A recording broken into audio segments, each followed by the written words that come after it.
Special तरीके से आज लगाएंगे हम साग को तड़का और साथ में बनाएंगे बहुत ही मज़ेदार चावल की रोटी। साग के साथ बहुत ज़्यादा मज़े की लगती है, बहुत ज़्यादा स्पेशल विलेज स्टाइल में विलेज का जो ये खाना है, सुबह सुबह नाश्ता बनाते हैं तो बहुत ही स्पेशल, बहुत ही आसान तरीके से मैं आज आपको बनाना सिखाऊंगी।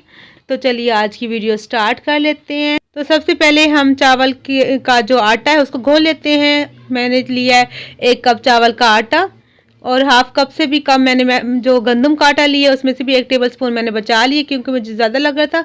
गंदम का आटा मिक्स करने से जो रोटी सॉफ्ट बनती है और टूटती नहीं है। तो ये गांव में ऐसे ही बनाते हैं। तो 1 टी स्पून जितना मैंने नमक डाला है, 1 टेबल स्पून मैंने घी डाला है। आई डालेंगे, घी डालें आपकी मर्ज़ी। इसको अच्छे से मिक्स करेंगे, पानी डाल के हल्का हल्का इसको हम इसका अच्छा सा बैटर जो तैयार कर लेंगे। पानी एकदम से नहीं डालेंगे और इसको हमने जो है अच्छे तरीके से इसका लम्स ना रहे अंदर से इसको घोल लेना है चम्मच की मदद से। मैंने इसको चम्मच की मदद से ही घोला है और आसानी से घुल जाता है। गुठलियाँ भी ज़्यादा नहीं बनती इसमें और बहुत ही आसानी से घुल जाता है। तभी भी इसका जो बैटर है मुझे ज़रा वो लग रहा थिक, तो थोड़ा सा हमने इसको और पतला करना है। ये देखें जी, पानी मैंने डाल दिया, तकरीबन पानी इसमें टोटल गया है 1.5 कप मैंने पानी से इसको घोला है। तो आप भी देख लीजिएगा, क्योंकि आटे का जो नाप है कम या ज़्यादा हो सकता है, तो आप अपने हिसाब से देख लीजिएगा। इसको अच्छे से मिक्स करेंगे। ये देखें जी, अब हमें इतना चाहिए, देखें बस ठीक है। अब हम इसे ये हमारा तैयार है बैटर, इसको साइड पे कर लेंगे। तो अभी हमें चाहिए यहाँ पे एक पैन, उसमें डालूंगी 2 टेबल स्पून घी मैंने जो है देसी ली है, आपकी मर्ज़ी आप कोई भी ले सकते हैं। तो देसी घी से ज़रा अच्छा बन जाता है टेस्ट साग का ना। तो यहाँ इसको मेल्ट करूँगी। अब इसमें डालूंगी हरा लहसुन को मैंने बारीक बारीक ऐसे चॉप कर लिया है। देखिए इस तरह करके जो इसका नीचे वाला पार्ट है वो भी मैंने डाला है और ऊपर वाला जो वो भी। तो 3 जो इसकी डंडियाँ मैंने लेके बारीक बारीक इसको काट लिया है। तो लहसुन मैं इसमें शामिल कर दूँगी। 1-2 सेकेंड इसको कुक करेंगे। तो इसके बाद हम इसमें शामिल करेंगे, ये देखें जी, हरी मिर्च। 1 हरी मिर्च बड़े साइज़ की थी, इसको मैंने ऐसे बारीक बारीक काट के ये भी साथ शामिल कर देंगे। तो साथ ये जब ये फ्राई होंगे तो इसका टेस्ट बहुत ज़्यादा अच्छा आ जाता है। ज़ीरा डालेंगे 1 टीस्पून। ज़ीरे का जो टेस्ट है साग में आप यकीन माने बहुत ज़्यादा अच्छा लगता है, बहुत ही मज़ेदार। जब भी आप साग का तड़का लगाएं तो ज़ीरा ज़रूर डाला करें। नमक डालूंगी इसमें बहुत थोड़ा सा, सिर्फ इस मसाले के लिए ही, क्योंकि साग में तो नमक ऑलरेडी होता ही है। तो यहाँ पे साबुत लाल मिर्च, कश्मीरी लाल मिर्च होती है, ये डालूंगी। ये ऑप्शनल है, ये ज़रा अच्छा लगता है देखने में, वरना इसकी ज़रूरत नहीं होती साग में। ठीक है जी, तो इसको बस देखिए, जो ब्राउन हो गया, लाइट ब्राउन हो गया। अब हरा धनिया डालेंगे, आधी प्याली हरी धनिया डाली है। तो अब साग जो हम इसमें जो पका हुआ हमारा साग वो ऐड कर लूँगी। तकरीबन 7 चम्मच जो है मैंने तड़के का ये मसाला तैयार किया है। 7 टेबल स्पून मैं इसमें साग डालूँगी। तो साग की रेसिपी मैं आपको नीचे दे दूँगी, डिस्क्रिप्शन में मेरे चैनल पे मौजूद है, आप जाके देख सकते हैं। मैं आपको लिंक इसका नीचे दे दूँगी।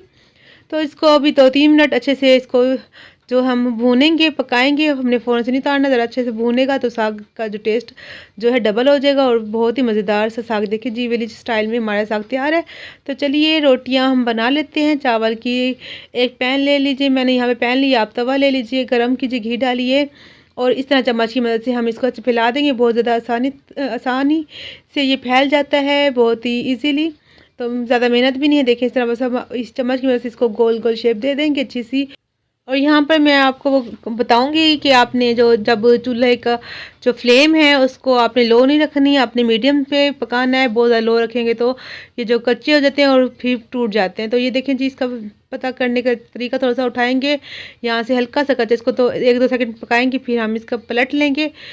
तो बहुत सारी बहनें जो चावल की रोटी को स्किप कर देते हैं, नहीं बनाते, साथ मकई की रोटी बनाते हैं। ज़्यादा अच्छी लगती है रोटी, बनाया करें साग के साथ। और बहुत ज़्यादा अच्छी लगती है, क्योंकि इसलिए नहीं बनाती बहनें बहुत ज़्यादा, क्योंकि ये टूट जाती है और बनती नहीं। तो आप इस तरीके से बनाएं, छोटी छोटी करके बेशक बना लीजिए, तो आपकी टूटेंगी भी नहीं। आटा मिक्स करके जब गंदम डालेंगे ना, टूटेंगी और ना ही कच्ची रह जाएंगी, आप रहेंगी आपकी जो रोटी चावल की अच्छे से पक जाएंगी। तो देखें जी, इस तरह देखिए रोटी मेरी माशा से दूसरी तरफ से कुक हो चुकी है। इसको अब निकाल लूँगी, एक और दिखाऊंगी मैं आपको चावल की रोटी, ताकि आपको और भी अच्छे से समझ आ जाए। देखें पहले तब मैंने जो बर्तन गर्म किया था, फिर घी डाला, फिर ऐसे चम्मच की मदद से डाल के इसको गोल घुमाएंगे, हम गोल शेप दे देंगे रोटी की तरह। तो छोटी बड़ी आप साइज़ कर सकते हैं, कोई मसला नहीं। आप एक छोटा भी बना सकते हैं, इससे बड़ा भी बना सकते हैं। तो थोड़े से जैसे पकने के बाद 2-3 मिनट के बाद हम पलटेंगे। देखें जब पहले आप हल्का सा चेक कर लिया करें ना, फिर पलटना, फिर आपका टूटेगा नहीं। देखें दूसरी तरफ से माशाल्लाह से इतने आराम से देखिए बन रहे हैं और बहुत ही आसानी से, ना कच्चे होंगे ना ही टूटेंगे। तो ये देखिए रेसिपी हमारी तैयार है माशाल्लाह से। आपने मुझे कमेंट करके बताना है कि आपको मेरी रेसिपी कैसी लगी। अगर रेसिपी अच्छी लगी तो चैनल को सब्सक्राइब कर दीजिए, लाइक कर दीजिए वीडियो को और शेयर भी कर दीजिए, और बेल आइकन के बटन को ज़रूर प्रेस कीजिएगा ताकि मेरी हर नई वीडियो मेरे प्यारे पे व्यूवर्स को आराम से मिल सके सबसे पहले। तो मिलते हैं नेक्स्ट वीडियो में एक नई रेसिपी के साथ। आप अपना बहुत सा ख्याल रखिएगा, दुआ में याद रखिएगा। मेरी तरफ से अल्लाह हाफिज़। और कमेंट करना नहीं भूलिएगा, मुझे कमेंट ज़रूर कीजिएगा, मैं आपकी कमेंट का इंतज़ार करूँगी।